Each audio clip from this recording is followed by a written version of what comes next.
বলে এরাই তো ভগবান। আমাদের ওই ভাগবত পাঠ করে ভক্তপ্রসাদ প্রভু, আচ্ছা এই কানাটা ভগবান হয়, ওই খোঁড়াটা ভগবান হয়, তাহলে তুমি ওকে ধরে এনে ঠাকুরের সিংহাসনে বসিয়ে দেও না কেন, পূজা করো না কেন? হ্যাঁ, ওই কানা ভগবান, খোঁড়া ভগবান, ল্যাংড়া ভগবান রাস্তাঘাটে বসে আছে, তুমি তাকে তোমার মন্দিরে এনে বসিয়ে পূজা করতে থাকো, এ তো ভগবান। তো এইসব সাধারণ মানুষ ওই দরিদ্র নারায়ণ বলে নাকি, দরিদ্র নারায়ণ সেবা, শিক্ষিত মানুষগুলো এটা ব্যবহার করে এই শব্দটা, দরিদ্র নারায়ণ। আরে নারায়ণ দরিদ্র হতে যাবে কেন? আমরা নারায়ণ দাস, আমরা দরিদ্র নারায়ণ দাস, আমরা দরিদ্র নারায়ণ নই। নারায়ণ কখনো দরিদ্র হয় না। লক্ষ্মীপতি নারায়ণ দরিদ্র হয়? লক্ষ্মীপতি নারায়ণ কখন দরিদ্র হয় বলুন? আর লোকগুলা কি বলে, সবাই শিক্ষিত মানুষ, বড় উৎসব হবে, ইয়ে হবে, দরিদ্র নারায়ণ সেবা হবে, মানে দরিদ্রগুলাই নারায়ণ, দরিদ্রকেই নারায়ণ বানিয়ে দিয়েছে। গৌড়ীয় মঠ এসবের ইয়ে করে, আর কেউ এসব করে না, ওরা বোঝেও না। তো দরিদ্র নারায়ণ সেবা, ওদিকে গিয়ে বসো, তুমি ওখানে বসো। হ্যাঁ,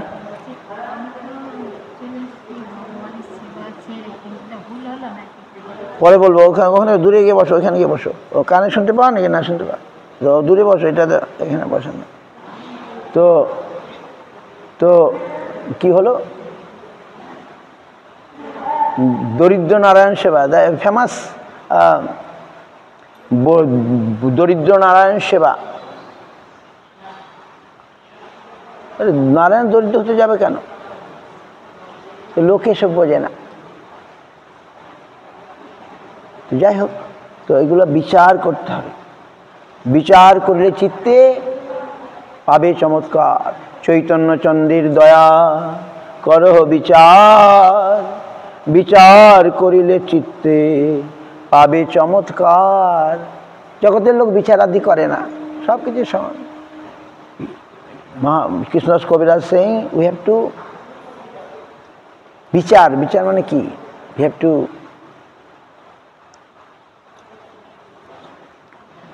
analyze what is the mercy of Mahaprabhu. If we analyze it, then we shall get the sweetness or taste of this Mahaprabhu's mercy. Chaitanya Chandrir daya karho bichar, bichar korile chitte pabe chamatkar. বিচার করলে, analyse করলে যে মহাপ্রভু আমাদের কি দিলেন, কি দিতে আসলেন। কালকে আমরা সন্ধ্যাবেলা আলোচনা করলাম, মহাপ্রভু আমাদের দিয়েছেন সংকীর্তনের যোগ্য। মানে আমরা কি চাই, আমরা যা চাই সেটা তিনি দিয়েছেন। কি দিয়েছেন? দিয়েছেন আনন্দ।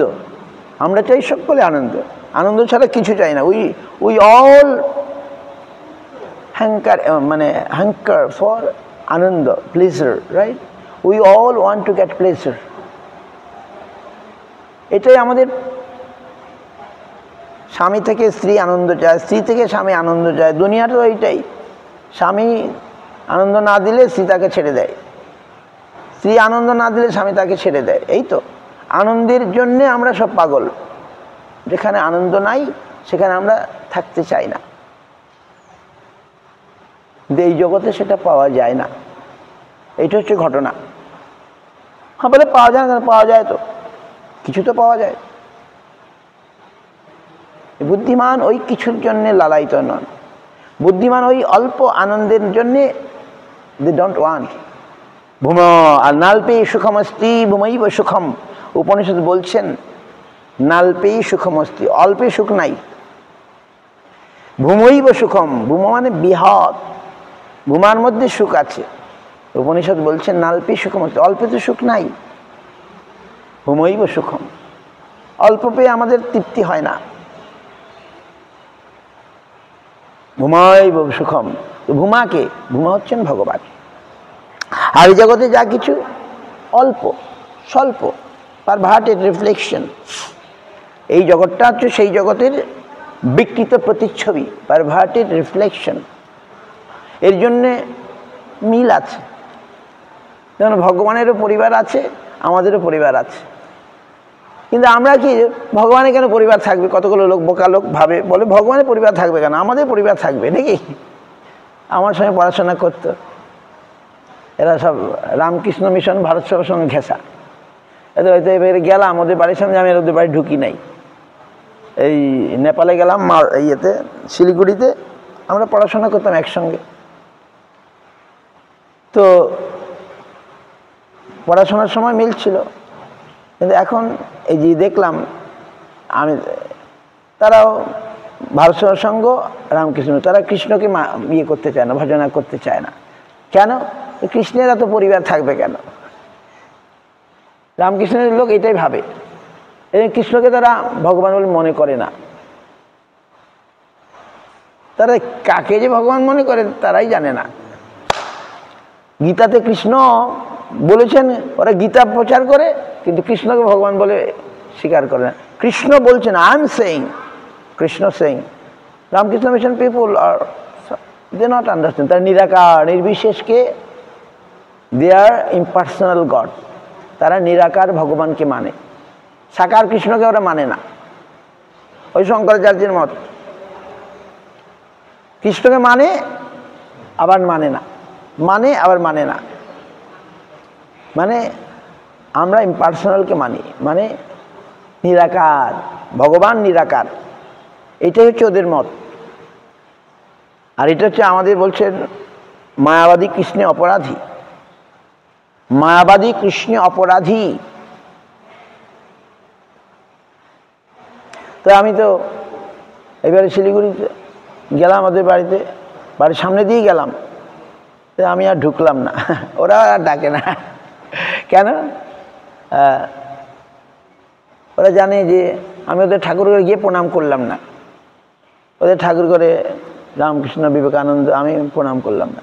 আই নট গিভ আপ দে শোন, ও দিস আর ঠাকুর ঘর। কিন্তু আমি সব জায়গায় কেন প্রণাম করবো? আমার মাথাটা সব জায়গায় ঠেকাবো নাকি? সব জায়গায় আমাদের প্রণাম করতে হবে না। বলছি দেবদেবীকেও প্রণামাদি করতে খুব ভেবে চিন্তে করতে হবে।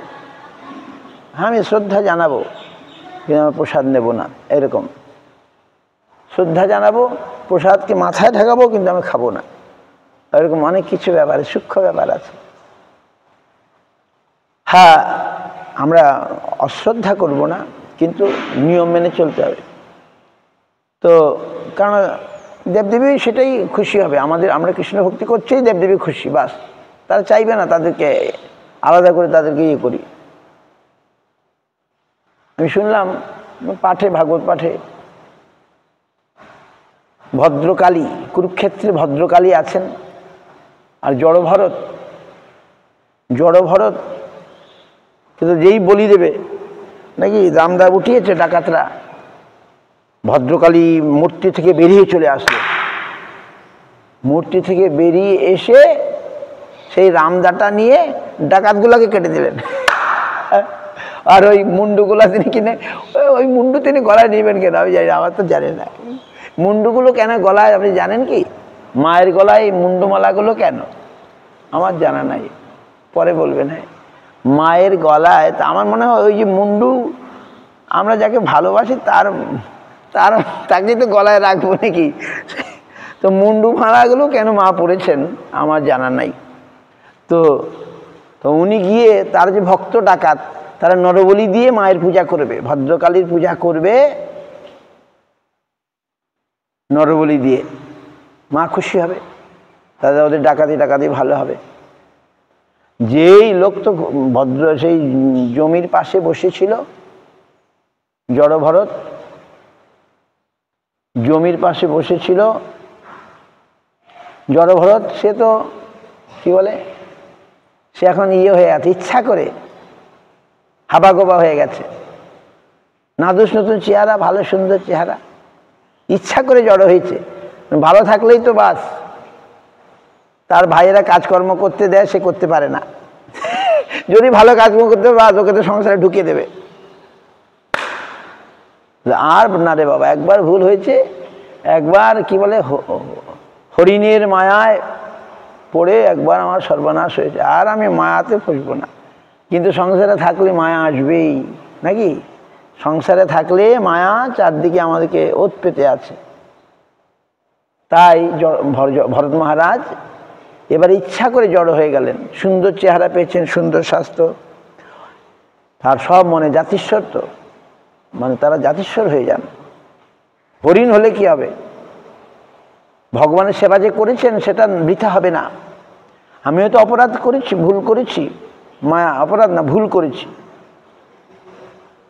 ভুল করে আমি হরিণ শাবকের সেবায় মত্ত হয়ে গেলাম, পরমার্থ আমার কাছে ছোট হয়ে গেল, গৌণ হয়ে গেল। এইটা ছিল ভুল। আমাদের শিক্ষার জন্য হয়তো এসব করছেন, কিন্তু মরার সময় হরিণ চিন্তা করতে আরম্ভ করলো, শাবকটা কি হলো, কোথায় গেল, কি হলো, কি হলো, আবার বাঘে ধরলো না তো। করতে করতে তার দেহপাত হয়ে গেল। যে যেমন চিন্তা করবে তার তেমন দেহ হবে। তাই আজ ভরত মহারাজের যার নামেই ভারতবর্ষ, ভরত মহারাজের নামেই ভারতবর্ষ। এত ভালো রাজা ছিলেন।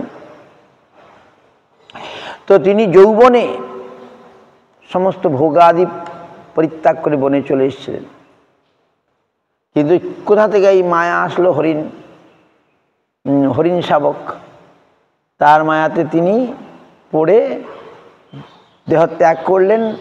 কিন্তু তার যে হরিভজন করেছেন, হরিভজন করার জন্য এসেছেন, এইটা তো আর নষ্ট হয়ে যাবে না। এর জন্য তিনি জাতিস্বর হয়ে গেলেন। মানে হরিণ জন্মে তার সব মনে হয়ে গেল, মনে পড়ে। আমাদের মনে নাই। আমাদের মনে আছে কি গত জন্মে কোথায় ছিলাম, কি করেছিলাম, কিছু মনে নাই। কিন্তু কিছু কিছু লোকের জাতিস্বর যারা, তাদের সব মনে পড়ে যায়। পেপারে দেখেন না, মাঝে মাঝে দেয় জাতিস্বর। What is the English of জাতিস্বর? Who can remember his previous life? In English word জাতিস্বর, বেঙ্গলি সে জাতিস্বর। Who can remember the previous life? কখনো কখনো আমরা খবরের কাগজে দেখি একটা মেয়ে বলছে, ওইখানে আমার বাড়ি ছিল, ওইখানে আমার বাড়ি ছিল, ওইটা আমার মা ছিল, ওইটা বাবা ছিল। ওইখানে গিয়ে দেখা যায় সব মিলে যাচ্ছে। একে বলে জাতিস্বর, যার পূর্বজন্মের কথা মনে পড়ে যায়। কশ্চিৎ এরকম হয়। তো ভরত মহারাজের ভজনের ফলে তিনি জাতিস্বর হয়ে গেলেন। জাতিস্বর হয়ে গেলেন। জাতিস্বর হওয়ার ফলে সব মনে পড়লো। আজকে যদি ধরুন আমরা জাতিস্বর নই, আমাদের মনে নাই, কিন্তু আমরা আমাদের জ্ঞানের সঙ্গে আমরা বুঝতে পারছি, কারণ আমার কর্ম অনুসারে আমার জন্ম হয়েছে। আমি চাইছিলাম, আমি খুব স্ত্রীতে আসক্ত হলে আমি হয়তো স্ত্রী দেহ লাভ করব। আমি যেমন আসক্তি হবে। আমি যদি খুব হিংস্র পশুর মতো হিংস্র ভাব থাকে, আমি হিংস্র পশু হয়ে যাব। এটা আমাদের বলছে নাকি? তো এই জন্যে সবসময় আমাদের এই সারা জীবন যদি হরিভজন করি, তাহলে অন্তত মরার সময় হরিকেই মনে হবে, অন্য কিছু নয়। আর সারা জীবন যদি যে জিনিস করলাম, ব্যবসা বাণিজ্য করলাম, সংসার করলাম, সংসারটাকেই মনে থাকবে। এর ফলে আমাদের কর্ম অনুসারে আমাদের এই জন্ম হয়েছে, এই দেহ পেয়েছি, সব আমার নিজেরই। সব ভগবান শুধু করেছেন, দিয়েছেন। এই যে আমিই দায়ী, কেউ দায়ী নয়। তো জড়ভরত এখন মহারাজ জড়ো হয়ে গেছেন ইচ্ছা করে, যে আমি আর ভালো হব না, হলেই বাস। মা বাবা তো রেডি, গলায় কখন দড়ি পরাবে। তারপরে তো আত্মীয় স্বজন সবাই মায়ার মধ্যে, সবাই কি করে আমাদেরকে ঢুকানো যায়। জড়জগতের আত্মীয় স্বজন সেটাই চায়, আর কিছু চায় না। কিন্তু পারমার্থিক জগতের আত্মীয় স্বজন তারা চাইবে না না না, একে পারমার্থিক দিয়ে কি করে আনা যায়। আর জড়জগতের লোক চাইবে জড়জগতেই থাক, আমরা আনন্দ ফুর্তি করবো, তাই তো? যদিও ওখানে আনন্দ ফুর্তি পাওয়া যায় না, সবই দুঃখ। তবু সেটাই চায়। রবীন্দ্রনাথ বললেন, পড়ছি তো, রবীন্দ্রনাথের মতো দুঃখী লোক একটাও নাই।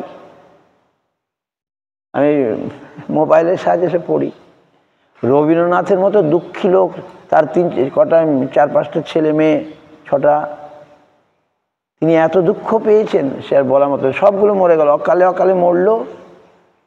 মরে উল্টো আবার মেয়ের স্বামীগুলো উল্টো আরো নানা রকমের তাকে কষ্ট দিল।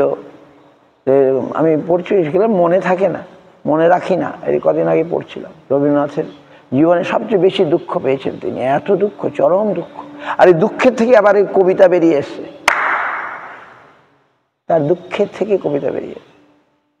বৌঠান, আমি বলেছি অনেকবার, যাকে বৌদিকে বলে বৌঠান, বৌঠান আত্মহত্যা করেছে, সুইসাইড করেছে। লোকে মন্দ বলছে যে রবীন্দ্রনাথের সঙ্গে কোনো আছে, সম্পর্ক আছে, এইসব মানে খুব দুঃখজনক।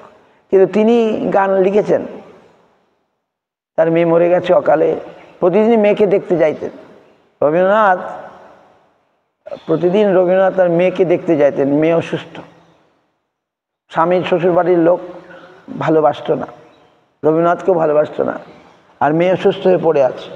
তিনি প্রতিদিন মেয়ের টানে প্রতিদিন দেখতে যেতেন। সে মেয়ে মরে গেল, বাস। এরকম খুব তীব্র দুঃখ পেয়েছেন।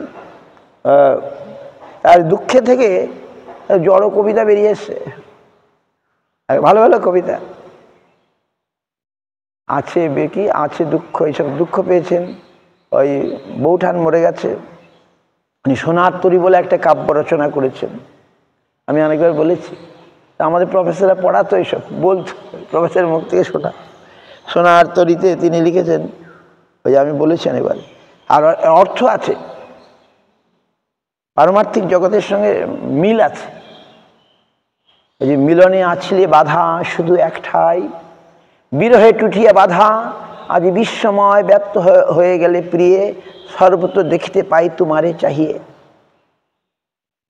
তিনি লিখছেন তার জড় ভাব থেকে, জড় বিরহ থেকে। তার বৌঠান বৌদি মরে গেছেন, তাই তিনি লিখছেন সোনার তরী কাব্য। এগুলো আমরা পড়তাম, কলেজে পড়াতো এসব। মিলনে আছিরে বাধা শুধু একটাই, আর বিরহে টুটিয়া বাধা আজ সর্বত্র। যখন আমাদের কাছে কেউ আপনজন থাকে আর সে যখন দূরে চলে যায়, তখন আমি চিন্তার মাধ্যমে তাকে দেখি, তার সঙ্গে আমাদের মিলন হয়, হয় কি না? তো সেইটাই রবীন্দ্রনাথ বলছেন। এইভাবে ওই শুনলাম, হয়তো দেখছি আছে কি, মেয়ে মরে গেছে, তিনি লিখছেন আছে দুঃখ, আছে মৃত্যু, বিরহ দহন জাগে, তবু আনন্দ, তবু তার মধ্যেও আনন্দ আছে। আছে কি না সংসারে মানুষ? মৃত্যু আছে, দুঃখ আছে, তবু যে একটু আনন্দ আছে, ওটাই মানুষ চায়। জড়জগতের মানুষ ওইটাই চায়, একটু তো আনন্দ আছে। দুঃখ আছে, মৃত্যু আছে, কত কি আছে আমরা সব জানি। তবু রবীন্দ্রনাথ বলছেন তবু আনন্দ আছে, বিরহ দহন জাগে, তবু তার মধ্যে আনন্দ, তবু তার মধ্যে আনন্দ, তবু তার মধ্যে। ওইটাই জড়জগতের লোক খুঁজছে। কিন্তু পারমার্থিক লোক বলছে না, আমি ওই আনন্দটুকু চাই না, আমি আরও নিত্য আনন্দ চাই। Spiritual people, material people, no, there is so much suffering, there is so much death, so much pain, জন্ম মৃত্যু জরা ব্যাধি, but still Rabindranath saying as a representative of material people, but still there is some happiness, still there is some ananda, there is some pleasure in material world. একটাকে ছাড়ছে তো আরেকটাকে ধরছে, তবু যদি আনন্দ পাওয়া যায়। এই তো চলছে সংসার নাকি, যেটা পাশ্চাত্য কালচার, এই জগতের কালচার নয়। তো তবু মানুষ অতি আনন্দ চায়। তারা হয়ে গেছে বড় বড় লিডার হয়ে গেছে সমাজের, কিন্তু বেশি দিন চলবে না।